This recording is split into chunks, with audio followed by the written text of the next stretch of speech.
Kharge ji, Sonia Gandhi ji, Honorable CWC members, dear colleagues, I'd like to congratulate all of you on this occasion. We are getting a new headquarters.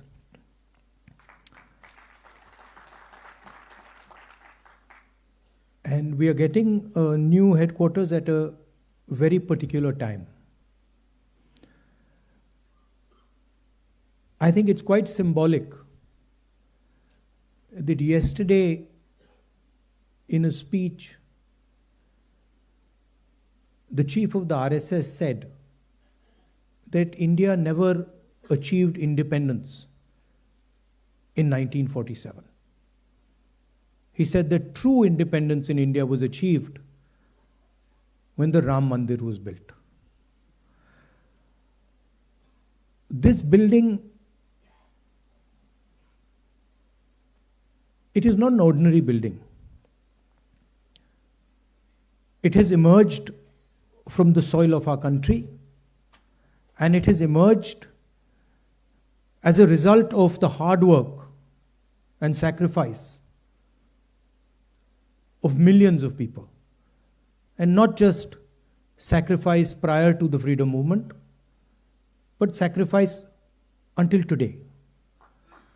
And there are multiple examples. There's an example, of course, of the freedom movement and the fruit of that movement, which was the Constitution, which was essentially attacked yesterday by Mr. Mohan Bhagwat when he says that the Constitution was not the symbol of our freedom.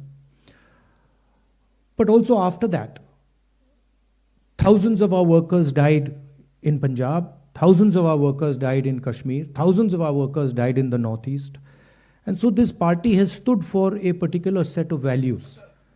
And we can see those values in this building.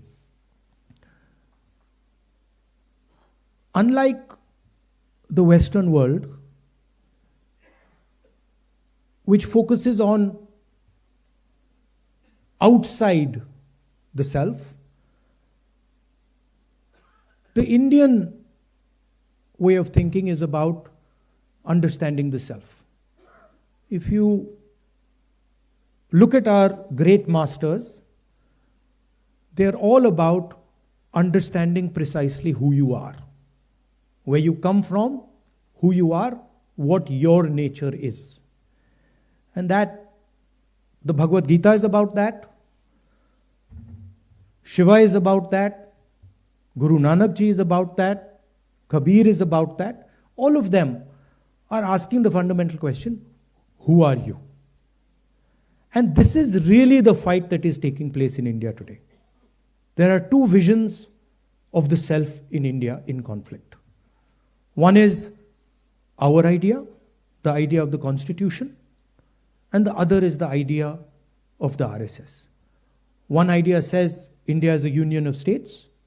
We have, as we entered, I saw, we have all the national languages there, equally placed together. There is no superior language. There is no inferior language. There is no superior culture. There is no inferior culture. There is no superior community, no inferior community. They are all the same. That is written in the Constitution, and it is symbolized by this building. On the other side, there is the idea of a centralized knowledge, of a centralized understanding. Mohan Bhagwat has the audacity to inform the nation every 2 or 3 days what he thinks about the independent movement, what he thinks about the Constitution. In fact, what he has said yesterday is treason, because it is stating that the Constitution is invalid. It is stating that everything, the fight against the British was invalid, and he has the audacity to say this publicly. In any other country, he would be arrested and tried. That is the fact, right? To say that India did not get independence in 1947 is an insult to every single Indian person. And it's about time we stop listening to this nonsense that these people think they can just keep parroting out and shouting and screaming. Right? That is the crux of it. The Congress party has worked with the Indian people. It has built the success of this country. And it has built the success of this country on the foundations of the Constitution. And that is what this building symbolizes. You please go inside this building and you will see the depth of talent. You will see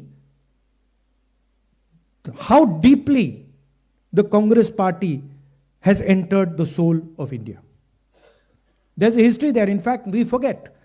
As I said, it's important to understand who you are. So for Congress people, it's important to understand who we are. What is our tradition? What is our history? Where have we come from?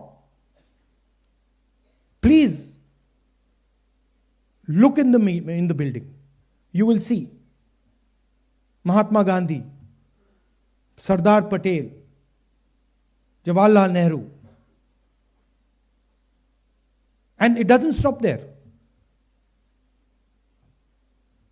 Workers, chief ministers, governors, defense ministers, foreign ministers, all of them who served the constitution of our country, all of them who saluted the tricolor. Do not forget that. The people who are in power today do not salute the tricolor, do not believe in the national flag, do not believe in the constitution, and they have a completely different vision of India than we do. They want India to be run by a shady, hidden, secret society. They want India to be run by one man, and they want to crush the voice of this country. They want to crush the voice of the Dalits. They want to crush the voice of the minorities. They want to crush the voice of the backward castes, of the tribals. This is their agenda.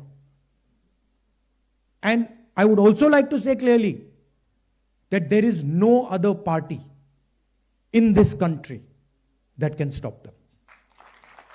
And you will see, the only party that can stop them is the Congress party. And there is a reason for it. The reason is that we are an ideological party. And our ideology does not emerge yesterday.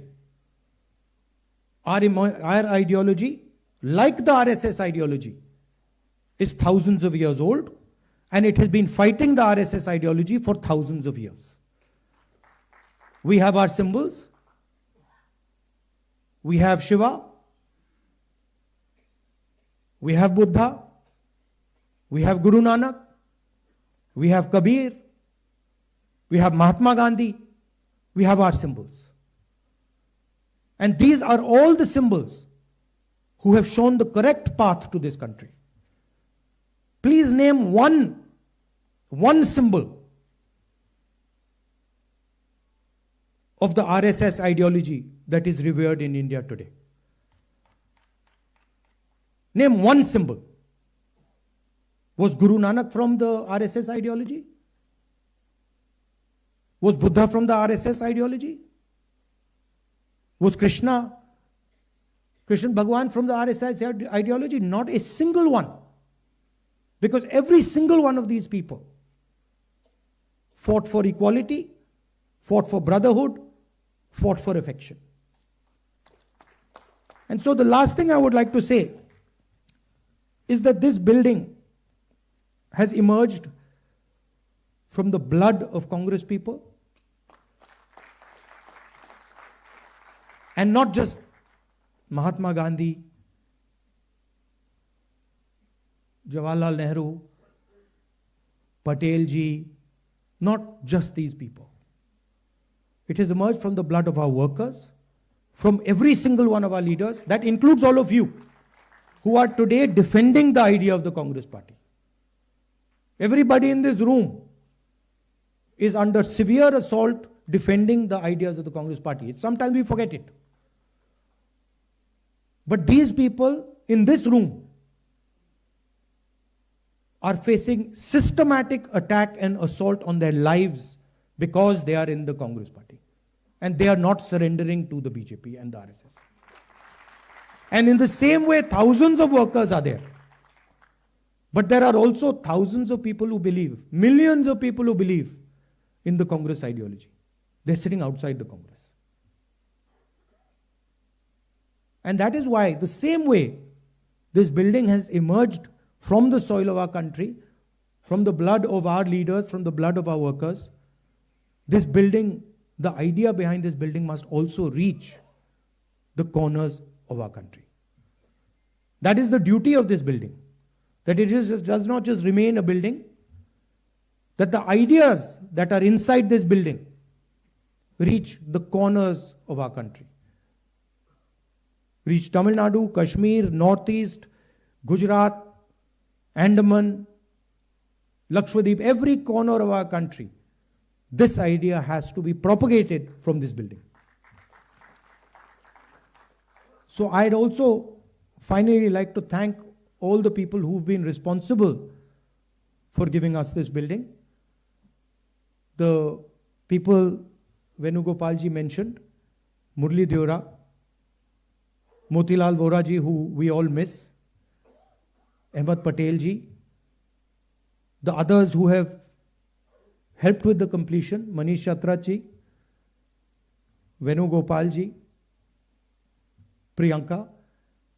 I'd like to thank all of you. You have done a tremendous service to the Congress party. But it is important that now we take the ideas from this building and, like leaders of the Congress have done in the past, we spread the ideas to the rest of the soil of this country. Because we are fighting a civilizational war with these people. They are every day attacking the ideas that we believe in. And only this organization, only the people in this room and the millions of workers of this organization have the courage and the capability to stop them. I'd like to say one last thing, that do not think that we are fighting a fair fight. There is no fairness in this. If you believe that we are fighting a political organization called the BJP, that we are fighting a political organization called the RSS, you have not understood what is going on. The BJP and the RSS have captured every single institution of our country. We are now fighting the BJP, the RSS, and the Indian state itself. In the last working committee meeting, I said very clearly that there is something wrong that has happened in the Maharashtra election. I said clearly that we are not comfortable with the way the Election Commission is holding elections. I said very clearly that the large number of new voters that have suddenly appeared, almost 1 crore new voters who have suddenly appeared between Lok Sabha and Vidhan Sabha in Maharashtra, is problematic. And I put a challenge clearly in front of the Election Commission. And I said clearly to the Election Commission, through that meeting, that it is your duty to make the voter list transparent to the opposition. We said clearly we want to see the voters, the names of the voters who voted in the Lok Sabha election in Maharashtra, and we want to see the name of the voters who voted, names and addresses of the voters who voted in the Vidhan Sabha election. If they were to give us that data, the problem would be solved. Because we would know for sure whether there is a problem in Maharashtra or not. But I would like to state to this meeting that the Election Commission has refused to give us that information. Now I want to ask you, why would the Election Commission refuse to give us voter lists of the Maharashtra election? What purpose is served by not giving us and the rest of the opposition the voter list of the Maharashtra Lok Sabha and Vidhan Sabha elections? Why will it damage the Election Commission to give us this list? And why are they not giving us this list? It is the duty of the Election Commission to provide transparency in elections. If there is a 1 crore increase in voters between Maharashtra, Lok Sabha and Vidhan Sabha, it is the duty and the sacred responsibility of the Election Commission to show us exactly why that has happened, and they are refusing to do it. And this is something every congressman and every opposition person has to keep in mind. There is a serious problem with our election system. And we might find it very difficult to accept this, because we are the people who have put in place the election system.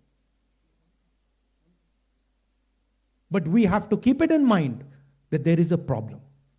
And it is the duty of the Election Commission to come clean and to give us the data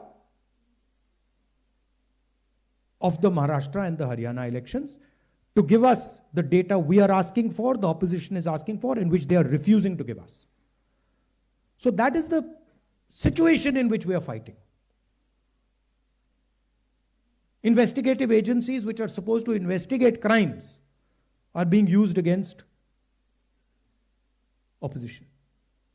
They're being used against all opposition leadership. CBI, ED, all these structures. We do not know whether our institutions are working or are non-functional. It's pretty clear the media, what the media is up to. Everybody knows. Even the people know that the media is no longer free and fair. So these are circumstances under which you're fighting this ideological battle. And I must tell you that I'm extremely proud of every single one of you. That you get up in the morning, and you stand and you fight for what you believe in and what you know to be your politics. So I'm very proud of this building, and I'm more proud of the people who are sitting inside this building right now. Thank you very much. Indira Gandhi Bhavan नाम से कांग्रेस का स्थायी दफ्तर बनना हम सब के लिए बहुत गर्व की बात है। साथियों, ये बहुत खुशी की बात है कि ये भवन उसी इलाके में बना है जहां हमारे महान नायकों ने सोचा था 31 दिसंबर 1952 को पंडित जवाहरलाल नेहरू जी की अध्यक्षता में CWC की मीटिंग में ये बात हुई, और उसके प्रोसीडिंग से मैं कोट करता हूँ, उन्होंने क्या कहा था। The committee considered the question of the purchase of the site for the AICC office building. It was decided that a site for the AICC office be purchased in the Indraprastha state on the terms offered. यानी उस दिन की आवाज़ थी कि इसी area में Congress office बने, और ये निर्णय उस वक्त जब जवाहरलाल नेहरू जी के घर में CWC की मीटिंग हुई, उसमें ये उनका इरादा था। तो मुझे खुशी है कि नेहरू जी की ख्वाहिश आज श्रीमती सोनिया गांधी जी ने पूरी की। इस मुख्यालय का शिलान्यास 28 दिसंबर 2009 को कांग्रेस के 125वें स्थापना दिवस पर सोनिया गांधी जी के नेतृत्व में हुआ था, और उनकी देखरेख में भवन निर्माण का कार्य आगे बढ़ा। इसीलिए सोनिया जी से हमने अनुरोध किया कि आप उद्घाटन करें, और आप यहाँ पधारे, इसी के लिए मैं आपको बहुत बहुत धन्यवाद देता हूँ और मैं आपका आभारी हूँ। साथियों, आज़ादी की लड़ाई के सबसे कठिन मौके पर 1920 के दशक से 1947 तक कांग्रेस का मुख्यालय इलाहाबाद में स्वराज भवन था, जहां पर इंदिरा गांधी जी का जन्म हुआ था और इसीलिए आज हम इसको इंदिरा गांधी भवन इस नाम से रखें। आज़ादी के बाद मुख्यालय इलाहाबाद से दिल्ली आया और 1969 में जंतर मंतर रोड से निकलकर फिर राजेंद्र प्रसाद रोड पर ये रहा और 1978 से अब तक 24 अकबर रोड पर हमारी ऑफिस है। कांग्रेस मुख्यालय कभी भी केवल ईंट और पत्थरों की इमारत नहीं है। आज़ादी के आंदोलन के समय से ही हमारे प्रगतिशील विचारधारा और विचारों का केंद्र रहा है। इसीलिए मैं मानता हूँ कि कांग्रेस मुख्यालय हमारे देश के लिए एक स्कूल ऑफ डेमोक्रेसी है और इसका हम सभी लोग आदर करते हैं। पंडित नेहरू जी ने कहा था, democracy is not only political, not only economic, but something of the mind, as everything is ultimately something of the mind. These are the words Pandit Jawaharlal Nehru ji said for democracy. पहले कांग्रेस मुख्यालय से देश की स्वाधीनता की लड़ाई लड़ी गई, फिर राष्ट्र निर्माण का काम हुआ, जिसके लिए गांधी जी, इंदिरा जी, राजीव जी समेत कई कांग्रेस जनों को अपनी शहादत देनी पड़ी। कई विभाजनकारी ताकतें, जिनका आज़ादी की लड़ाई में कोई योगदान नहीं था, उन्होंने बाद में संविधान, तिरंगा, अशोक चक्र से लेकर समाज की प्रगति के लिए बन रहे कायदे कानून तक का विरोध किया। और जैसा कि अभी राहुल गांधी जी ने बात कही, जो लोग आज़ादी से वास्ता नहीं था या उसके लिए लड़े नहीं थे, ऐसे लोग क्या बात कर रहे हैं आपको मालूम है।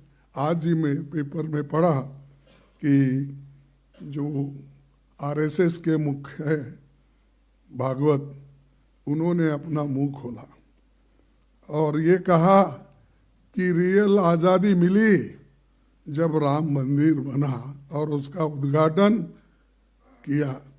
तो सच है कि मोदी और उन्होंने मिलके उसका उद्घाटन किए थे, इसलिए मोदी जी को आज़ादी मिली वो 2014 में, वो समझते हैं, क्योंकि 2014 में वो प्राइम मिनिस्टर बने। और आरएसएस के लोग ये समझते हैं कि जब राम मंदिर बना वही आज़ादी का दिन। ये शर्म की बात है कि हमारे को आज़ादी मिली, आपको मालूम है, सबको मालूम है, 1947 में, और मुझे आज़ादी मिली 1948 में हैदराबाद में। तो आज़ादी मिलने के बाद भी अभी उसको वो स्वीकार नहीं कर रहे, तो इसका मतलब ये है क्योंकि उनको कोई दर्द नहीं, कभी लड़े नहीं, कभी जेल में नहीं गए, इसीलिए वो उनको याद नहीं रहता। हमको याद इसलिए है कि हमारे लोग आज़ादी के लिए मरे हैं, आज़ादी के लिए ठोकरें खाए हैं, घर छोड़े हैं, इसीलिए हमको याद है, उनको याद नहीं है। इसीलिए मुझे ये कहना पड़ता है कि उनका जो स्टेटमेंट है उसको मैं कंडम करता हूँ, और ऐसी स्टेटमेंट अगर वो देते गए तो हिंदुस्तान में फिरना बड़ा मुश्किल उनको हो जाएगा। अब हमारा ये कांग्रेस मुख्यालय उन शक्तियों से लड़ाई लड़ने का केंद्र बनेगा जो संविधान और लोकतंत्र के विरुद्ध काम कर रहे हैं और जो ऐसे विचार फैला रहे हैं। तो इसको तोड़ में हम लोग इस एक केंद्र का उपयोग करेंगे और आप सभी लोग इसके लिए तैयार है, मुझे आशा है।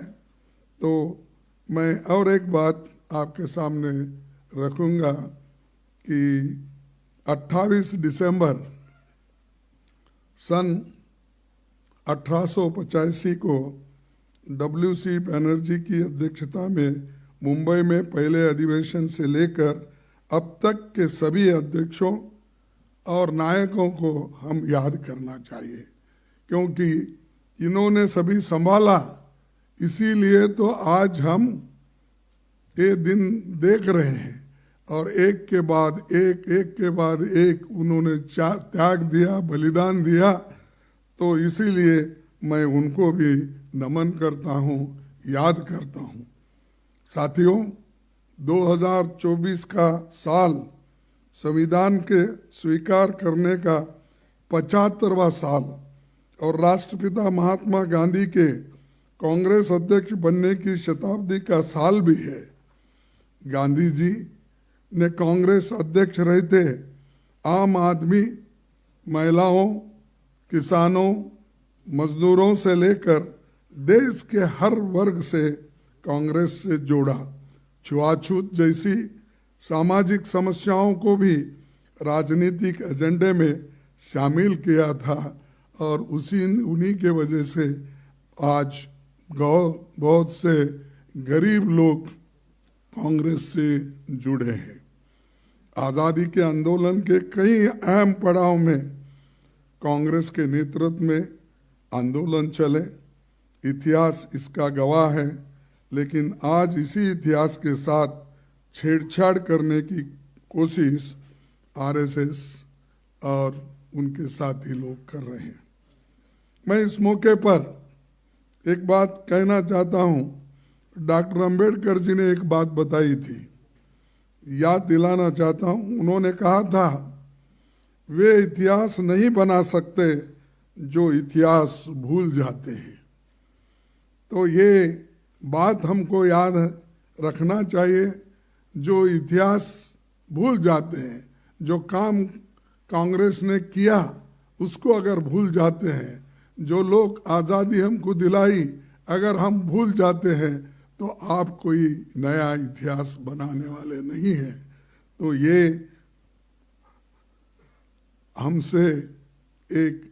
हमने ये बात इसलिए कह रहे हैं कि आज की जो पार्टियां हैं वो सिर्फ कांग्रेस को गालियां देने में ही अपना समय बिता रहे हैं।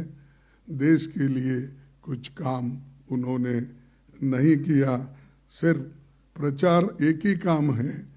इसीलिए उनको भी हम ये कहना चाहते हैं। अपने कांग्रेस के साथियों को कहना चाहता हूँ कि हमें इतिहास याद रखना है और लोगों को भी याद दिलाते रहना है। साथियों, विचारों की ताकत पर कांग्रेस कायम है। दादा भाई नौरोजी, महात्मा गांधी जी, सरोजिनी नायडू, सरदार पटेल, नेहरू जी, मौलाना आज़ाद, नेताजी सुभाष चंद्र बोस, राजेंद्र बाबू समेत सभी प्रमुख राष्ट्र नायक हमारी विरासत है। कांग्रेस की सत्ता के दौरान देश की तस्वीर बदलने वाले कई ऐतिहासिक काम हुए हैं। पंडित जवाहरलाल नेहरू के नेतृत्व में हुए प्रयासों से ही भारत दुनिया का सबसे बड़ा लोकतंत्र बना और अंबेडकर के नेतृत्व में दुनिया का सबसे बेहतरीन संविधान बना। शास्त्री जी के नेतृत्व में जो जय जवान जय किसान का नारा और जवानों और किसानों के लिए बहुत कुछ उन्होंने काम किया। पहली महिला प्रधानमंत्री इंदिरा जी के नाम पर बना ये भवन मातृ शक्ति का प्रतीक है और ये हमेशा हम सभी के लिए प्रेरणा का केंद्र बना रहेगा। उनके कार्यकाल में 10 सूत्री योजना के तहत बैंकों और बीमा कंपनियों का राष्ट्रीयकरण, लैंड रिफॉर्म्स, प्रीवेपर्स खत्म करने का काम और हरित क्रांति, श्वेत क्रांति उन्होंने लाई और 20 सूत्री कार्यक्रम के तहत गरीबों और कमजोर तबकों के लिए साहसिक काम उन्होंने किया। पाकिस्तान को शिकस्त देकर बांग्लादेश को इंदिरा जी ने आज़ाद कराया और मुझे गर्व है कि 1969 में इंदिरा जी के ज़माने में मैं ब्लॉक कांग्रेस कमेटी का अध्यक्ष बना था और 2022 में मुझे अपना राष्ट्रीय अध्यक्ष आपने चुना। तो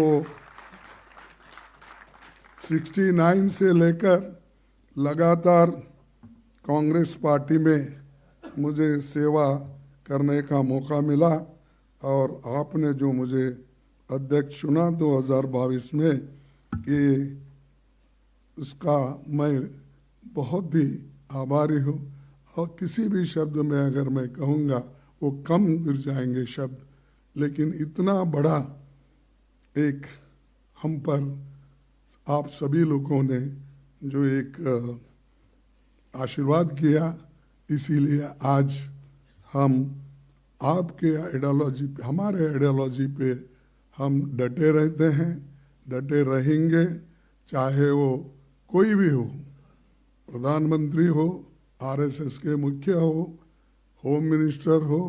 आज जो कांग्रेस के वर्कर को सता रहे हैं और वो अपनी बात कहने का काम कर रहे हैं और यहाँ तक कि जो लोग उनके बगल में बैठते थे उनकी टीका भी शाह अपने अनेक जगह पे बात करते हैं। एक तरफ उन लोगों की तारीफ भी करते हैं, दूसरे तरफ उनको टोकते भी हैं। तो आज वो लोग भी परेशान है, भाई हमने इनसे तो गले लगा लिया, इन्होंने तो हमको दूर किया। लेकिन आज ऐसा समय है कि हम जो किए हैं उसको लोगों को याद दिलाना ज़रूरी है और राजीव जी के समय संचार और सूचना क्रांति, ऑटोमोबाइल क्रांति, ग्रास रूट्स लेवल डेमोक्रेसी के लिए पंचायती राज और 18 साल की उम्र में वोटिंग के अधिकार जैसे ऐतिहासिक काम हुए। ये सब काम हमारे युवाओं को हम बताने की ज़रूरत है। आज जितने भी जो इंजीनियरिंग में इतना कंपटीशन है, कंप्यूटर इंजीनियरिंग के लिए और कंप्यूटर से जुड़े हुए सभी कोर्सेस के लिए, वो अगर किसी की देन है तो वो राजीव गांधी जी की देन है। हमको ये याद रखना चाहिए। पीवी नरसिंह राव जी के कार्यकाल में लिबरलाइजेशन, इकोनॉमिक रिफॉर्म्स के द्वारा देश को नई दिशा मिली। डॉक्टर मनमोहन सिंह जी की सरकार में RTI, RTE, food security, MNREGA, forest rights और भूमि अधिग्रहण कानून बना। वो सामाजिक सुरक्षा के लिए कई काम हुए जिससे जनता की ताकत बढ़ी। मैं यहाँ डॉक्टर मनमोहन सिंह जी के ऐतिहासिक योगदान को याद करते हुए उनको श्रद्धांजलि देता हूँ और घोषणा करता हूँ कि इस नए मुख्यालय में जो पुस्तकालय है उसका नाम डॉक्टर मनमोहन सिंह लाइब्रेरी होगा। तो हमने बहुत बड़ी लाइब्रेरी बनाई है, उस लाइब्रेरी का नाम मनमोहन सिंह जी के नाम पे रखना है। इसके लिए सबकी सहमति है, ऐसा मैं अपना ये करूँगा। तो ये सूचना भी मुझे हमारी नेता श्रीमती सोनिया गांधी जी ने दी कि ये करना ठीक होगा। तो इसीलिए कि जो लोग हमसे जुड़े हैं उन सब का सम्मान हम हमेशा करते रहे हैं और आज भी करेंगे। डॉक्टर मनमोहन सिंह जी के जाने के बाद उनकी अहमियत सभी समझ रहे हैं। He had once said that history would be kinder to him. I would like to assure Dr. Saab that history is indeed very kind to you. उन्होंने जो कहा था उससे भी ज़्यादा आज लोग हिंदुस्तान, देश के बाहर सभी लोग प्रशंसा उनको कर रही है। इसीलिए मैं खास करके श्रीमती सोनिया गांधी जी को धन्यवाद देता हूँ। जब कभी आप कोई किसी चीज़ को हाथ लगाते हैं तो वो सोना बन जाता है और सोना बन जाता है और देश के लिए भी वो उसका फायदा होता है।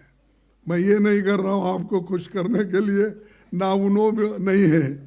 तो मैं इसलिए कह रहा हूँ कि आपने सोच के उस वक्त जो कदम उठाए उसका फायदा सारे देश को हो गया। और आज जब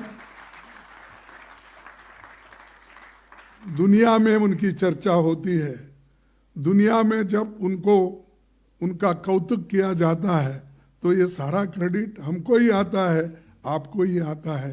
ये आपके लिए मैं ये नहीं कह रहा हूँ कि हमारे लिए ये गर्व की बात है कि आपने ऐसे व्यक्ति को चुना जिसने सारे देश को और विदेश में अपना नाम फैलाया। कांग्रेस ने 140 सालों में कई उतार चढ़ाव के पल देखे, लेकिन कभी धैर्य नहीं खोया। हमारे नेताओं ने हमें सिखाया है कि प्रचंड जीत हो तो घमंड नहीं करना, पराजय हो तो मायूस नहीं होना है। तो जनता के बीच हमें लगातार संपर्क बनाकर एकता और अनुशासन के साथ उनके संघर्ष में भागीदार बनकर समाधान निकालना है। हम पर उनका विश्वास इसमें और भी बढ़ेगा। राहुल जी के नेतृत्व में भारत जोड़ो यात्रा और भारत जोड़ो न्याय यात्रा को सब ने देखा है। उनकी मेहनत और त्याग के बल पर इससे अभूतपूर्व सफलता मिली। संविधान की रक्षा, जातिगत जनगणना, महंगाई, बेरोजगारी और भ्रष्टाचार से लेकर सभी बुनियादी मसलों पर पूरे देश में इसने नई ऊर्जा पैदा की और जनता में जागृति आई। इसी का नतीजा ये रहा कि लोकसभा चुनाव के बाद संविधान विरोधी ताकतें भी अब संविधान की बात करने लगी है।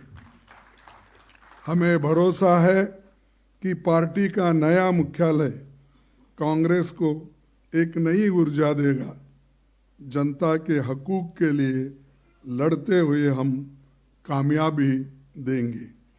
अंत में मैं उन सभी साथियों, खास तौर पर स्वर्गीय मोतीलाल वोरा जी, अहमद पटेल जी, इनको याद करना चाहता हूँ, जिन्होंने इस भवन के निर्माण में विशेष भूमिका वो बनाए। प्रियंका जी का विशेष धन्यवाद। उन्होंने इस भवन को अंतिम आकार देने में महत्वपूर्ण योगदान दिया और इन सब के प्रयासों का ये नतीजा है। और मैं पहली बार इस ऑफिस में आया हूँ, मैं देखा ही नहीं, लेकिन हमेशा तो प्रियंका जी कहती थी आप आके एक बार देखो तो देखो, बोले। मैं बोला कि मैं पूरा बनने के बाद ही अंदर आऊँगा, तब तक आप। तब उन्होंने हर चीज़ को कहाँ कहाँ कैसे जगह लगाना, इतिहास के जो भी कितने हमारे कहावत है या लिखा पड़े हुए हमारे चरित्र है वो सबको लगाना, और हर एक चीज़ का उन्होंने बारीकी से ध्यान देकर किया। और मैं ये भी धन्यवाद देना चाहता हूँ उनके साथ जो जुड़े हुए लोग हैं, जो काम किए हैं और उनके साथ रह के उनके इंस्ट्रक्शन को बोले, सूचना को जिन्होंने इम्प्लीमेंट किया, उन सभी को मैं धन्यवाद देता हूँ। और मनीष चतरथ और उनके साथी लोग भी ये जो बनाने में वो अपना सहकार दिए, उसके साथ मैं उनको भी धन्यवाद दूंगा जो L&T कंस्ट्रक्शन है, क्योंकि थोड़ा बाकी भी देना है भी थोड़ा, इसीलिए तो मैं L&T कंस्ट्रक्शंस, आर्किटेक्ट और निर्माण में लगे सभी श्रमिक भाई बहनों का भी धन्यवाद करता हूँ, क्योंकि लेकिन उनका तो मैं ये कंपनी का तो धन्यवाद करता हूँ, लेकिन कंपनी के CEO ने एक बात बताई कि 90 आवर्स काम करना चाहिए, ये इसका नहीं मानता मैं। ऐसे लोग भी हैं जो 90 घंटे काम करता है। अरे मजदूर 8 घंटे में काम करता है तो थक जाता है, इसीलिए पंडित जवाहरलाल नेहरू जी और डॉक्टर अंबेडकर ने ये फैक्ट्री एक्ट बनाते वक्त उन्होंने कहा था कि 8 घंटे से ज़्यादा नहीं, और उसके बाद कोई 9 घंटे बोले, लेकिन इन्हों तो एकदम 12 घंटे 14 घंटे बोल रहे हैं। वो एक को छोड़ना चाहिए, लेकिन मैं कंपनी को अपना धन्यवाद देता हूँ, क्योंकि उन्होंने बहुत अच्छा काम करके दिया है। और उन श्रमिकों को भी उनकी मैं तारीफ करना, क्योंकि धूल में, धूप में, और कोई हमेशा उनको अगर रक्षा भी नहीं है तो रात दिन ये काम किए हैं, चाहे कोई भी हो, उन सबको मैं धन्यवाद देता हूँ। यहाँ पर देश भर का नेतृत्व, खासकर PCC प्रेसिडेंट्स और CLP लीडर्स मौजूद है। मैं इस मौके पर ये भी अपील करना चाहूँगा कि हमारा राष्ट्रीय मुख्यालय तो इतना शानदार बन गया है, लेकिन हमें चाहिए कि कांग्रेस पार्टी का अपना भवन हर राज्य, मैं आपसे अपील कर रहा हूँ तो कि हमारा राष्ट्रीय मुख्यालय तो इतना शानदार बन गया है, लेकिन हमें चाहिए कि कांग्रेस पार्टी का अपना भवन हर राज्य, हर जिले और हर ब्लॉक में बने। इससे संगठन को बहुत ताकत मिलेगी। ये मेरा अपील आपसे है। अगर आप लोग संगठन को मजबूत करना चाहते हैं तो ब्लॉक लेवल से लेकर PCC तक हमारे बिल्डिंग्स होना चाहिए, ऑफिसेस होना चाहिए, क्योंकि बहुत से बिल्डिंग्स अभी नहीं बने। और एक आपको याद दिलाना चाहता हूँ, एक सुप्रीम कोर्ट का जजमेंट है, तो 1969 के पहले जो प्रॉपर्टी कांग्रेस की थी, इंदिरा गांधी के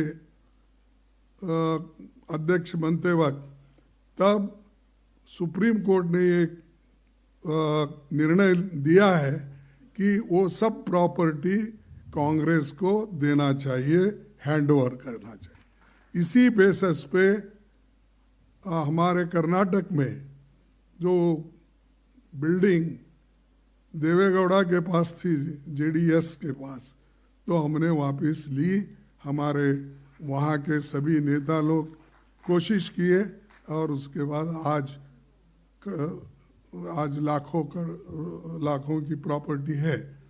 तो इसीलिए मैं आपसे अपील करता हूँ, जहाँ जहाँ भी पुराने 1969 से पहले जो प्रॉपर्टी कांग्रेस के नाम से थी, उसको आप कानूनी कार्रवाई करके अपने पास लीजिए, वो एक है।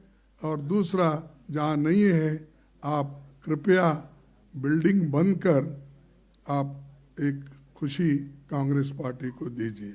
इतना कहते हुए मैं आपको फिर एक बार धन्यवाद देता हूँ और आपको बहुत बहुत शुक्रिया और जय हिंद और जय कांग्रेस।